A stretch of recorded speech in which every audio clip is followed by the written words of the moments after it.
Hello everyone, and welcome back to Fic Time with Susan. I originally already recorded the second and third chapter of the fanfic in question. However, I had to re-record it because my voice was getting so short during it. It just did not come off as... It just did not sound good, so I figured... Seeing these chapters are long, I might as well just film one episode a day instead of trying to do several, until, eventually my voice builds up and whatnot. So I'm going to be rereading Chapter 2. Fun. But, so far the story has been very enjoyable, so I don't mind it one bit. Oh, bollocks. What are you doing? Oh, just filming a vlog. Susan? Okay, I have started to film a web show. Oh, really? Involving fanfiction. Oh, really? It's not what it looks like, trust me, it's not what it looks like. Could have fooled me. Okay, it's not a review show. It's not anything like your old web show. I mean, yes, I'm reading a story, but it's a good story.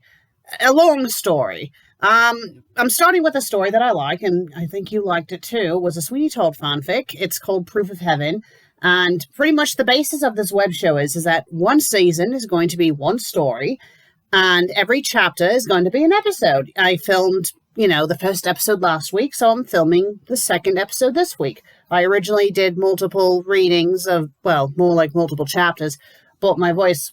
it went apart and it didn't sound good, so I'm just re-recording Chapter 2 today. And I started this last week when you were out of the house. I promised I'll be careful. It's not like your old web show. I mean, I do have a request for a fanfic that was on your show, but it wasn't a bad one, and I'm not going to do any more stories that were on your web show. I'm only doing this one, but after that, I'm not doing any more after that, okay? Okay, fine. Just be careful. I'll be downstairs. Sorry about that. You guys all know Meg. She does not, obviously, do the web show anymore. Because obviously if she did, yes, over the years that she was absent from the internet, some things did happen. A few years ago, we made the discovery that we are fictional characters. I was rewatching her web show. I got to episode 200, and I got to the bit where Wessels broke Meg's character to explain something to the audience, and then I'm all in the footage what the hell, and then she did something to erase our memories of it. But, I was watching it as myself, and I'm like, what the hell just happened? And then Meg happened to come in and was wondering why I was freaking out, and then she saw the footage too, and she's like, what the hell? And then Wessels materialized, and instead of erasing our memories, she just came clean that we were fictional characters of her creation. I mean, I guess it kind of explains some stuff, like why Meg and I look exactly the same, even though we're third cousins. I mean, yes, we're related, but usually third cousins are pretty distantly related. We don't look that much alike, but I digress. And it also explains why lesbian Jesus looks like us as well. I didn't say it until after I found out that we were fictional characters being played by this one woman, but I guess it makes sense. Meg didn't really take it that well back then. I mean, we've both grown to accept it, and my attitude is... I drink, I eat, I do other bodily functions that you don't need to know about, so as far as I'm concerned, I am real and so is Meg. So there. We are real whether you like it or not. In our own universe, that is. But I digress. So anyway, before we found out that we were fictional characters, around the time that the web show kind of, stopped being airing and whatnot, we both had a bit of a crisis. I mean, Meg was going through stuff. I was going through stuff. I mean, back then, I was not in a good place, and I was rather violent. So, we both sought counseling, both got help. We're both doing a lot better. So one of the things that we agreed to was that she not do the web show anymore, and I think she didn't want to do it anymore anyway because, some of the stories were really taking a toll on her mental health. I mean, I feel safe doing this because it's not the web show and I'm not reading atrocious garbage. And yes, I did already get a request. You already heard me rambling that to Meg in my explanation. I'm sorry for getting like that. I just wasn't expecting her to be standing in the doorway, pulling her past me, because that's what I used to do to her. So now I guess I know how she felt back then. The story was one that she did review. It's a Land Before Time story. I will be doing that for the next season. But I'm going to let you all know now that's the only story I'm going to be revisiting from her web show. I don't think it's fair to be going after stories from the old web series because, in my opinion, they've already had their time to shine. I only agreed to do this story because this was before I had time to think about this. And, I figured, you know what, I'll just do this one story, but if any of you try to request anything from the old web series, I am not going to touch it. And I also want to let you know that any requests that do come in, I will be reading the story first before I go through with reading it on the show. So if it turns out to not be what I'm looking for, I will not be reading it. So please, I say again, please do not request stories that are troll fix, crack fix, or, ones that are too short. I mean, I might do a separate series for that. I might, don't tell Meg, but I might eventually do a dramatic reading series where I will go after stories that are not as good. But I'm not doing that as a review, it's just to read them for shits and giggles. That's not a definite thing yet. If I do decide to do that, you will know because I will post a video for it. But until then, for this series, for a Fic Time with Susan, do not send stories like that this way. Okay? Okay. So glad we had this conversation. Anyway, in the last episode, I forgot to mention that the chapters have titles. So the title of the first chapter of this story was Lucy, I've Come Home Again. So now we're going to read Chapter 2, which is called A Rose by Another Name. It feels like a dream. A surreal, vivid, wonderful dream. He's afraid that at any moment he'll open his eyes to a dark cell thousands of miles from his loved ones. It certainly happened before. It still pains him to remember the nights he woke up in a cold sweat, eyes searching frantically for the family that had felt so tangible only moments ago. So he keeps his dark eyes on Lucy as she filts nervously about the room. She occupies herself with searching for a blanket, filling up a basin with cool water, and rearranging the knitting needles lying on the end table. He watches her surreptitiously. I cannot speak today. I was really hoping I would have solved that problem by redoing this. Surreptitiously. I know I mangled that. I do apologize. Out of the corner of his eye, taking a turn about the room, frowning at knickknacks and a bric-a-brac, but not touching anything. He cannot say that she looks the same way he remembers. Lucy's face had long ago become nothing but a blur. He'd known she had a luminous smile and sparkling blue eyes, but he could never picture them. Try as he might, every time he closed his eyes, Sweeney could never conjure the image of his wife. But oh, how he remembers now. She's beautiful and pale, skin like creamy milk, with a smile sweeter than the toffees she loved so. But there's something new in her eyes. He'd seen it in the landlady's eyes as well, before she recognized him. A certain weariness, as though the world had dealt them more than they could bear. It makes him feel a little less alone, to know that he wasn't the only one who has suffered. Turning his attention to the long, waist-high clock to oak, not clock. That was my bad, not the author's. Waist-high oak table, pushed against one wall. His eyes fall on a picture frame next to a vase of cheerful pink tulips. He scowls at it. having the sensation of looking at a distant relative or an old friend, someone he used to know very well, and he runs one long finger along the side of the double frame. One side shows a smiling young man with a blonde child on his knee. His hands hold her gently to him, and the little girl seems entirely enamored with her own little fists, one clutching a dolly tightly. The fingers of the other lodged firmly in her mouth. Sweeney swallows, quickly averting his eyes to the next portrait. It isn't any better. The same man standing in a finely made suit, holding the cherub-faced child to him, both of them smiling. "Those are the only pictures I have of you with Joanna," Lucy says. Her voice is much closer than he expects. Withdrawing his hand quickly from the frame as though scolded, Sweeney turns to look at her smiling face. "We'll be able to take more now."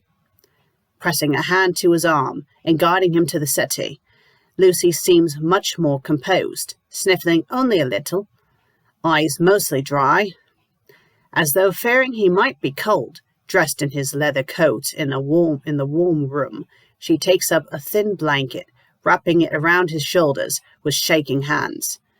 Her fingers linger on his shoulders in a gentle caress, and the warmth in her eyes then overwhelms him. "Can I get you anything?" she asks, fiddling with her ruffled dress sleeve and turning her eyes to the floor. "Eleanor has quite a large supply of alcohol downstairs." She wrinkles her nose, obviously disapproving of this. "But I'm sure I can find something else." She stops when he shakes his head slowly. Lucy settles onto the settee next to him, arms wrapping around his neck as she presses herself into him tightly, as though she doesn't plan on letting him go any time soon. "I can't believe you're home," she breathes into his neck, and he can scarcely believe it either. Over the years, his thoughts of millions of things to say to her when the time finally came. But now that it's here, now that she has her arms around him, none of those things seem powerful enough. None of them could ever really convey what he's feeling, and every time he opens his mouth, the words turn to ash on his tongue. Settling more comfortably into his side, Lucy says suddenly, "You said you would come home one day, but Benjamin..." She trails off, a troubled look in her eyes, and he's glad she misses the way he flinches at the sound of his name. "Men never return from places like that. The stories I've heard, it's horrifying." She shakes her head, fingers tightening the grip on his arm. "How did you escape?" He stiffens at her question, and she notices, drawing back a little to look at him. Sliding in mud, trapezing through the forest for days, and never once stopping in fear for being caught or picked apart by army ants, swimming in the piranha and crocodile-infested waters, floating on for what must have been thousands of miles on a burlap sack stuffed with straw and coconuts upon the sea. The last thing he wants to do is speak of his harrowing escape from the eternal purgatory. Jaw clenched, he says tightly, "I don't want to talk about it." She visibly flinches at his harsh tone, and he regrets speaking at all. Staring long and hard at him, tears in her eyes, Lucy reaches out to trail her fingers over his cheekbone. She sounds choked as she whispers, "My God, what did they do to you?" Even if he wanted to, he could never tell her, could never truly convey the horrors of Botany Bay, for the hellish experiences they were, could never tell her that he feels like he hasn't slept in 15 years, that he sees blood every time he closes his eyes, that he still can't sleep without fearing rats or even men themselves will devour him in his sleep, that he hears the lash of a whip and pain shrieks when he's alone. Although hoping to draw his attention away from whatever has placed that dark look on his face, Lucy pulls her hand away and begins lightly. "I've been working. There's a sweet old lady who owns a charming little dress shop near St. Dunstan's Market. She gave me a job as a seamstress several years ago. I wasn't very good at first, but I've gotten much better." He wants to say something, tell her how proud he is that she's been taking care of herself and Joanna, but He feels as though someone has placed a heavy stone on his tongue, weighing it down and preventing the words from spilling from his mouth. So he only looks at her, wondering if she understands anyway. She isn't watching him, though, her eyes on the floor and her lips pursed. It wasn't easy at first. Sometimes it still isn't. So we're going to be entering a flashback. The day is a bright one, and through the windows, light bathes the entire room in liquid sunshine. Silence has settled over the upper floor now that Joanna has finally settled down for the afternoon nap, nestled safely in her crib. Lucy stands at the window, one hand pressed against the glass, gazing out onto the street below. The view from this room is terrible compared to the one from Benjamin's shop, with its huge window overlooking all of Fleet Street. But she couldn't bear to stay in there any longer. His presence is everywhere in there. The barber's chair he used to sit in while he waited for the first customers in the morning, the shaving brushes and bottles still lined neatly on the dresser, the box of gleaming razors, resplendent even without his gentle hand to hold him. She hasn't slept in the bedroom since he's been taken, although she tried once. The sheets smelled of him, and Lucy couldn't take that either. She sleeps on the small settee instead, waking up in rumpled gowns every morning. But she can't bring herself to mind. She doesn't see the point in anything anymore. Why should she care if her dresses are wrinkled and stained? Benjamin isn't here to admire them anymore. What does it matter if she eats the food Mrs. Lovett brings her? Benjamin isn't here to care if she wastes away. Why should she even bother getting off of the settee every time the sun rises? She has no one to get up for, no one who will smile at her and hold her. She has no one, not anymore. Pressing her forehead to the cool glass of the window pane, Lucy sighs, watching her breath fog the window, not quite knowing what she's searching for. A sign, perhaps, or maybe her husband himself.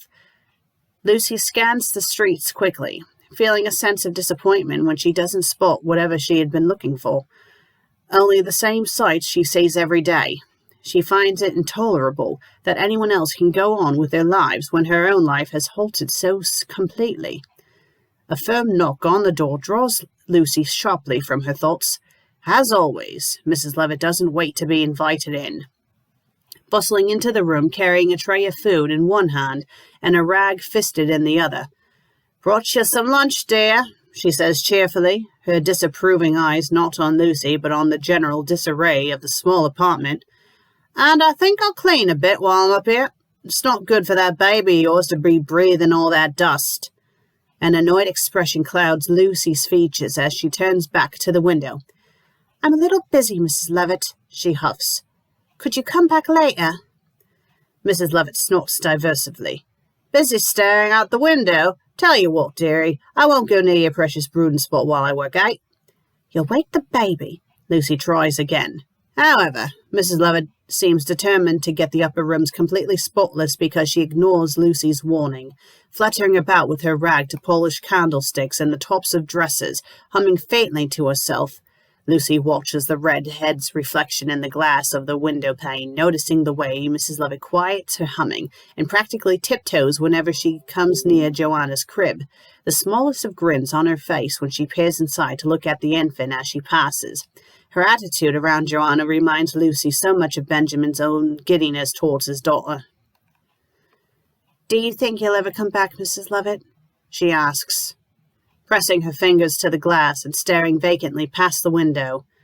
Mrs. Lovett pauses and scrubbing vigorously at the end table with her rag and varnish. With forced cheeriness, she says, "As I've said before, I don't know. I hope so." Lucy sighs, her voice trembling. "I miss him so much." Straightening and putting a hand on her hip, Mrs. Lovett stares at Lucy's back for a long moment. "You know, it's been a month. Don't you think you should try to leave the house? Or come downstairs for a spell? Might do you some good, love." Shaking her head, Lucy doesn't bother turning around. "I don't want to leave. What's the point anymore? Besides, he's everywhere in here." Her eyes begin to fill up, and she closes them, letting the tears slip down her cheeks. "I can still smell his cologne if I really try." Mrs. Lovett makes a small noise of irritation in the back of her throat. "Sooner or later, You're going to have to move on with your life." Spurred into action, Lucy whirls around, her blue eyes incredulous. "Move on? How am I supposed to move on? He's gone, Mrs. Lovett." She makes a show of gesturing about the empty flat. "My husband's gone and he's never coming back."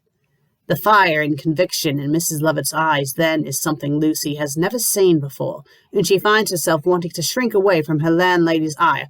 "All right, fine, yes, Benjamin's gone, but Joanna's not," Mrs. Lovett snaps. "She's right bloody here, and she needs you. Stop moping and take care of your daughter." "How dare you talk to me like that?" Lucy breathes, shocked. "I'm doing the best I can. You have no idea what I'm going through." Mrs. Lovett shrugs, fiddling idly with the rag in her hands. "Perhaps not. But I know that I hear you up here pacing at all hours of the day. I know that you haven't been eating the food I bring you, and I know that Joanna spent an hour screaming her lungs out last night before you got up and tended to her." Lucy glares. "I didn't hear her, Mrs. Lovett. I was sleeping, and whether I pace or not, eat or not, sleep or not, is no concern of yours." "If you only had yourself to take care of, I'd let you waste away," Mrs. Lovett said tersely. "But it's not just you up here. I won't tolerate you sulking about allowing the apartment to get so sordid and filthy, or letting your daughter cry herself sick every night because you're too tuckered up from crying yourself to sleep to tend to her." The baker breathes out through her nose, obviously livid. "And you got rent, you know, due in a week." At first, Lucy doesn't move or even blink, as if she hasn't heard a word of Mrs. Lovett's tirade. Lower lip trembling dangerously, Lucy wavers on her feet for a long moment before her legs give out, and she drops to her knees, bursting into tears. "I don't know what to do," she sobs. I can't take this anymore." Shocked into silence by Lucy's outburst, Mrs. Lovett only stares, open mouthed and gaping like a fish for several moments before pity clouds her dark eyes. Tossing her rag onto the end table and glancing once in Joanna's direction to make sure the child is still sleeping, Mrs. Lovett slowly walks over to Lucy's pitiful form huddled on the floor. Reaching down and taking Lucy by the arm, she pulls the woman up and leads her to the settee with much difficulty, maneuvering them both around the tables and chairs, muttering to herself about troublesome tenants the whole way. When they finally make it, Mrs. Lovett settles herself beside Lucy, smoothing her hand over her back and murmuring, There, dear, stop this now." "He isn't coming back," Lucy wails, hunched over and crying into her hands. "I'll never see him again, Mrs. Lovett." Mrs. Lovett draws her hand away from Lucy, her voice steely as she snaps, "So what if he isn't? You're going to just stop living then? Your life is over because your husband's gone?" She shakes her head, looking somewhere between confused and disgusted. "You know very well that your Benjamin wouldn't want you doing this to yourself, wallowing in self-pity the rest of your life." Lucy nods tearfully. "I know he wouldn't, but I can't help it." "And what about your little girl?" Mrs. Lovett prods. "She needs you, not a ghost of a woman what calls herself a mother." Lucy sniffles, peeking out from behind her hands. Mrs. Lovett turns dark, accusing eyes on Lucy.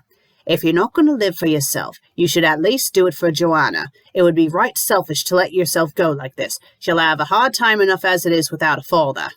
Straightening herself and collapsing against the settee cushions, Lucy wipes at her cheeks. "The rent," she says meekly. "I can't possibly afford to stay here anymore. There's no income." She trails off, eyes darting to Joanna's crib, where the child still sleeps soundly. "What am I going to do?"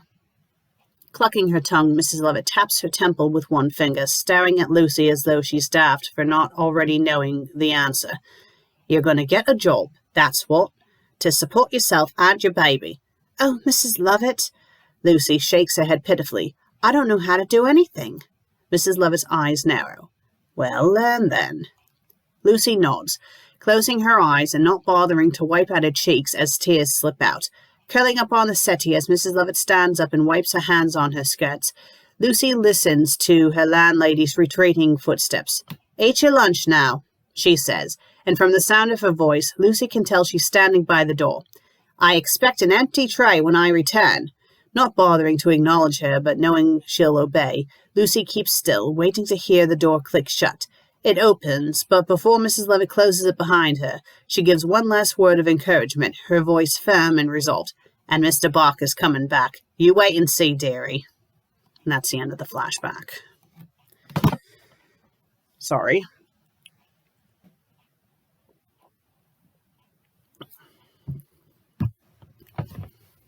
proceed. Lucy shakes her head, wiping primly at her cheeks with a laced handkerchief. Ellen always believed you'd come back, long after I'd stopped hoping.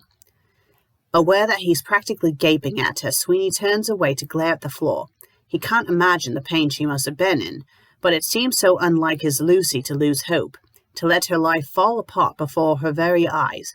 He told her the day before he was shipped out that he would come back for her, no matter what it took. Hadn't this promise been enough to keep her from despair? I told you I would come back. Taken aback by his curtness, Lucy stares at him. Men don't return from Botany Bay, Benjamin. I thought I'd lost you. Brow furrowed, he says stonily, I promised you I would return. That should have been enough. It doesn't matter, Lucy protests, sounding hurt. You're home now. Eleanor helped me get back on my feet. Things are better. He nods, still unable to look at her. The landlady had believed his promise, but his own wife had not. Granted, Mrs. Lovett had always been terribly optimistic, if he remembers her correctly, always smiling, cheery creature whenever he encountered her. Lucy reaches out to grasp his hand in her own, and the feel of her soft skin only reminds him of how calloused his own has become. That was Joanna downstairs, you know. She's grown so much. She trails off, sighing. She works in the pie shop now, with Eleanor. She's much better than I was. Sweeney frowns at her, puzzled. Most of his memories are vague and fuzzy, but he does remember that every time Lucy tried to cook him dinner, it was blackened and burnt, or even worse, not cooked enough. More often than not, he would sneak downstairs to Mrs. Lovett's pie shop after Lucy had went to bed to get something well cooked to eat.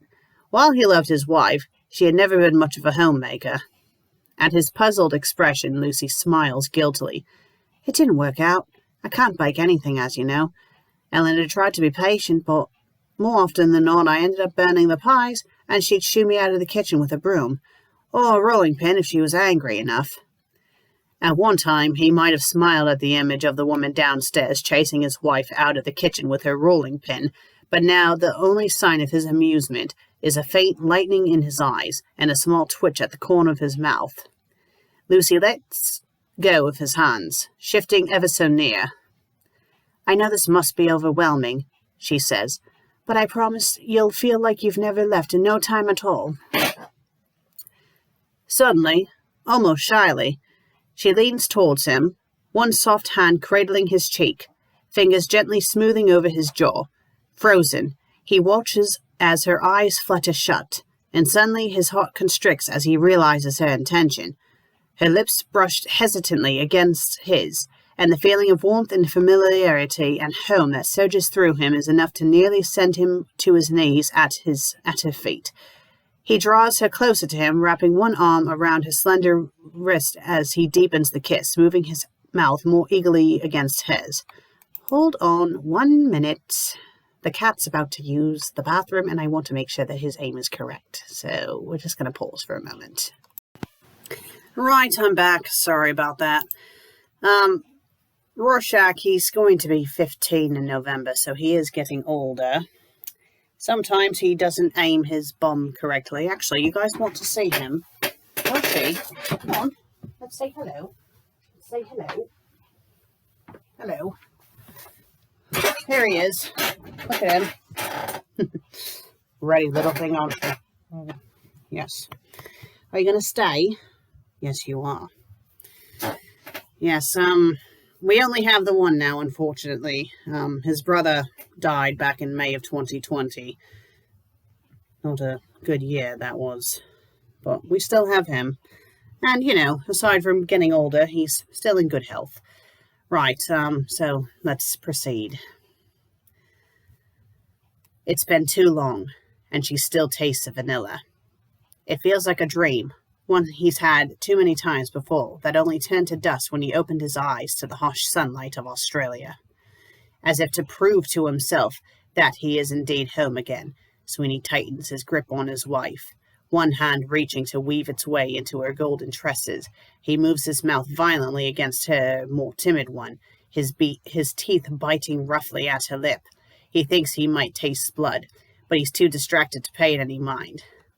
Lost in his euphoria, He doesn't realize, or he doesn't notice she's tensed in his arms until he feels her struggle against him, eager to break away. Lucy places her hands on his chest, pushing him back. He releases her, shocked when she jerks away from him, scrambling to the other side of the settee with her fingers against her bloody lips and eyes wide with shock. Okay, bye. He's not as much of a lap cat as his brother was, unfortunately. Breathing heavily, Sweeney stares, wide-eyed as Lucy inches further away, back pressed against the arm of the sofa, expression leery. I'm sorry, he says softly. I don't know what came over me. Still too stunned to speak, she nods slowly, bringing her hand away from her mouth and staring fixedly at the blood there. Casting her eyes to him after a moment, she offers him a weak smile. It's all right, Benjamin. Not trusting himself to be near her, Sweeney stands, moving away from the settee to gaze out the small window overlooking Fleet Street. It's unsettling that even the view outside of the window has changed while he was gone. The shop across the street used to sell old dusty books, but now the storefront is boarded up and deserted. Next door there was a small pub where locals would flock in the evenings, gathering outside to converse on the sidewalks. He would often amuse himself with watching drunken men stumble out in the wee hours of the morning, singing loudly and tripping over their own feet. Now the little pub has become a butcher's shop, with slabs of meat hanging in the window. Watching a bigger totter down the street with her ragged shawl wrapped around her shoulders, he frowns and says, It's Todd now. Sweeney Todd. Raising from the settee to slowly make her way to him, Lucy furrows her brow. You changed your name. What's wrong with Benjamin? Benjamin Barker is dead. He doesn't say it, but he wants to. His Lucy would never understand how someone could be gone, yet still breathing. She wouldn't understand that he'd left Benjamin Barker behind the moment he realized being courteous and selfless would never get him anywhere in a place like Botany Bay. Sweeney had abandoned Barker's dead weight on a desolate shore, starved and beaten, and he'd never look back. He doesn't say any of this, preferring instead to continue staring out the window, watching the same beggar woman peer inside the window of the butcher's shop across the street, as if hoping someone will throw her a scrap of meat. Beside him, he hears Lucy sigh and begin to walk towards him cautiously. Laying a gentle hand on his arm, she peers over his shoulder, as if searching for whatever he finds more interesting about their conversation. Following his gaze to the butcher's shop, she frowns and says, Little pubs like Mr. Bates couldn't afford to stay open in such hard times. He had to close about 3 years after you left. It's an interesting way to put... Sorry, let's reread that. It's an interesting way to word his imprisonment. Leaving. It makes the whole affair sound quite mild, tame in comparison to what had really happened, as though he merely stepped onto a ship and waved goodbye to his wife and child from the deck. As though he hadn't boarded the boat chained and beaten, hopeless before London was even out of sight. Unaware of his scorn, Lucy smiles fondly. I used to sit for hours, watching people go in and out all day and all night. Mr. Bates always managed to bring the most varied ilk, didn't he? When Sweeney does nothing but tilt his head slightly in acknowledgement, Lucy continues, Everyone from the poorest merchant to the most well-to-do judge in the same pub, quite rare nowadays. As if she'd spoken some magical sort of incantation, Sweeney spins around, eyes wild. Startled, Lucy stumbles backwards, catching herself on the edge of the table. Judge Turpin, he snarls, spitting the word out like something foul. The venerable, nefarious Judge Turpin, the reason Sweeney wasted 15 years of his life sweating in a hell, the reason he knows nothing about his daughter, is something foul indeed. Lucy stares, bewildered. Judge Turpin, what about him? Where is he? Sweeney asks, taking a step towards his wife. Lucy pales at the desperate look on his face, the most animated he's been since he walked through the door. In London, of course, where he's always been. That manic look in his eyes hasn't abated, and Lucy swallows, taking a timid step towards him. At least, as far as I know, I haven't seen him in years. He's left you alone, Sweeney says, narrowing his eyes. Of course he has. Brow furrowed, Lucy reaches Sweeney's side and places slender hands on his chest. Why don't you rest a while? All this excitement must be taxing. She smiles understandingly, taking him gently by the arm and leading him towards the settee. And then, when you're ready, you can come downstairs and meet Joanna properly. I'm sure Eleanor wouldn't mind making a couple of pies for us. Sweeney nods once, almost numbly. Bloody hell. Hey, you're trying to record something? Let's call the house. I'll be right back in a tick, dearies. I'm back. Sorry about that. A lot of the people that call our house are telemarketers, so we just screen the call. And it was a telemarketer. They didn't even leave a message. Right. Let's see. Okay. Sweeney nods once, almost numbly. Looking relieved, Lucy pushes him gently onto the settee and leans down as if to kiss him, but, thinking better of it, hesitates before touching his hair briefly. Straightening, she says softly, I'll be downstairs if you need anything. Leaving him staring vacantly at the floor, Lucy closes the door behind her. Silence is often something desired by respectable people, solitude in which to read their books or study, quiet when they lie down at night to rest, and quiet when they take their morning tea. Most appreciate the calm and tranquility that comes with the hush of nothing but a summer's breeze or a gently ticking clock. However, silence is not something to be tolerated between Eleanor and Joanna. Between the two of them, there is always much to say and never enough time in the day to say it. They make it a general rule to never let silence linger long between them. Their personalities far better suited to constant chatter, impromptu waltzes with brooms, and singing English nursery rhymes at the top of their lungs while they clean up after a long day. When they serve customers, topping off ale and delivering pies to tables, there is a constant flow of chatter between them, even from across the room, which only stops to take orders or ask after a customer's health. When they wash dishes, they complain about the amount of food a single person can shovel into their mouths. When they're in the parlor on quiet evenings, they have lively debates over which sort of penny dreadful is more entertaining to read, lurid romances or lively adventures. When they're playing cards, they murmur amongst themselves about what a wonderful hand they have, taunt one another regarding their superior skills, spill gin all over their cards, and giggle quietly as they can as they mop up the mess, not wanting to alert Lucy, which is exactly why the two women do not often play whisk. The famously quiet card game just isn't suited for their rambunctious natures. At the table in the pie shop, well past 9 o'clock, the two women sit across from each other in utter silence, both wearing bold expressions. Why are we playing this? Joanna asks, exasperation evident in her features as she stares forlornly at her cards. Chin in palm, Nellie sighs, 'cause it's not noisy, and your parents need as little noise as possible so they can talk. Joanna gives her a skeptical look. You just want to hear what they're saying. They're so bloody quiet, Nellie complains, scowling at her cards. We've been sitting here for being silent as the grave for over an hour, not a peep from up there. Yes, well, it might take some time before they can properly discuss the mechanics of the weather, Auntie Nell, Joanna says dryly, and Eleanor glares in return. Before she can come up with a proper retort, footsteps in the doorway cause both women to look at each other, eyes wide, turning breathlessly to the entryway. Eleanor wonders if it's wrong for her heart to speed up at the thought of Mr. Barker lurking behind the door frame. However, it isn't Mr. Barker making his way into the shop. It's Lucy. Blonde hair slightly mussed and eyes vacant, Lucy makes her way to their table and pulls back a chair, sinking into it. Sighing, she stares mournfully at the cards meticulously laid out on the table. Studying her carefully, Eleanor can't help but wonder what they've done up there.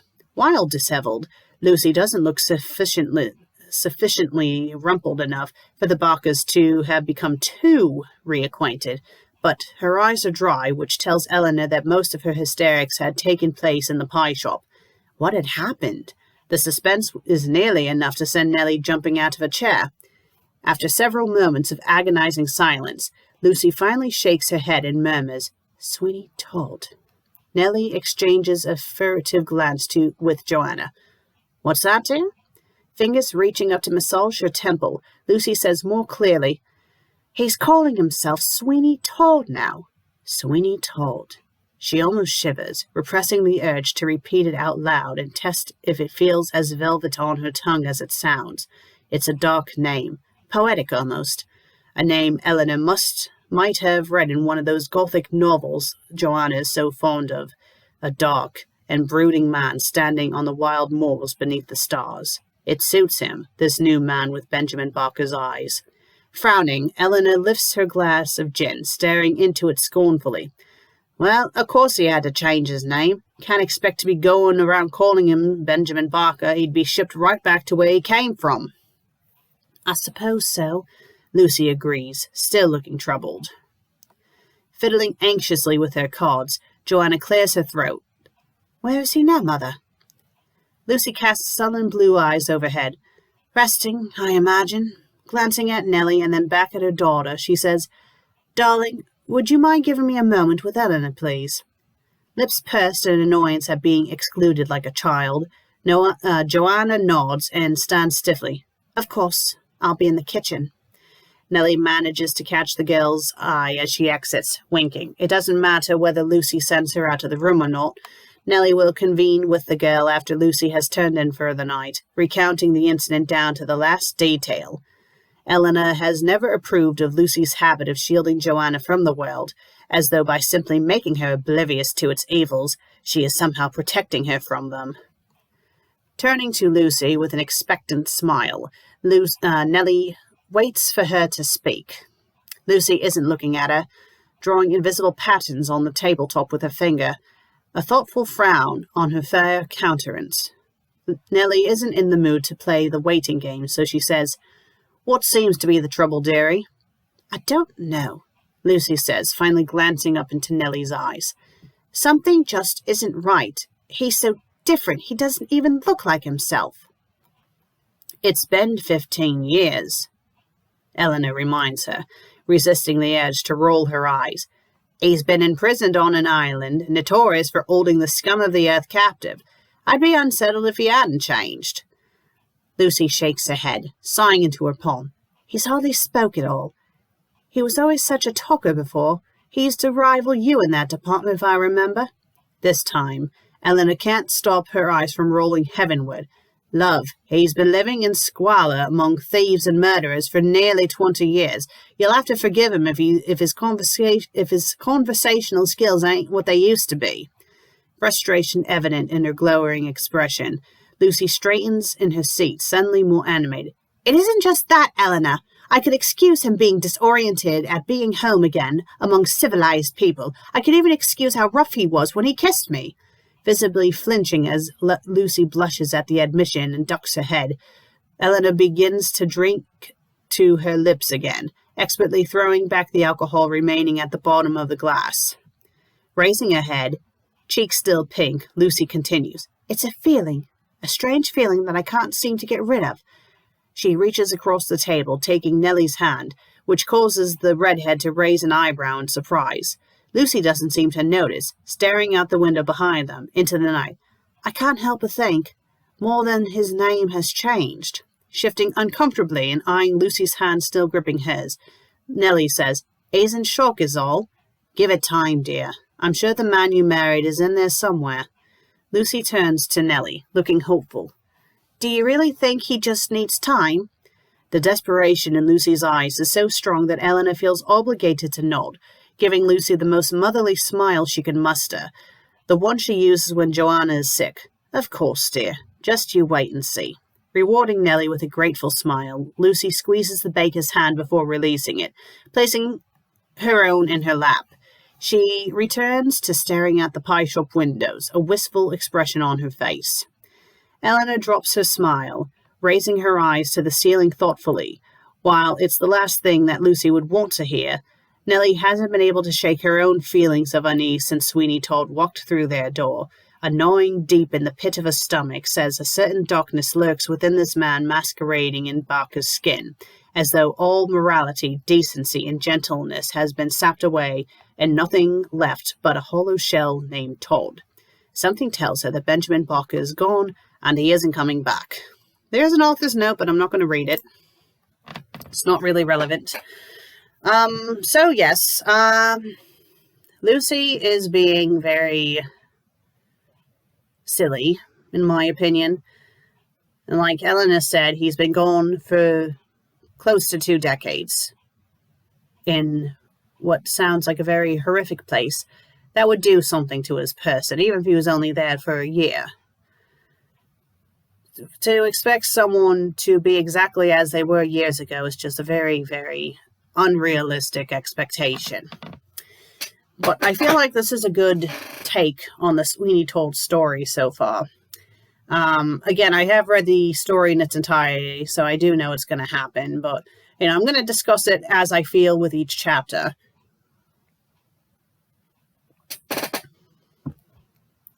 I feel like the story does kind of mirror the original source in senses.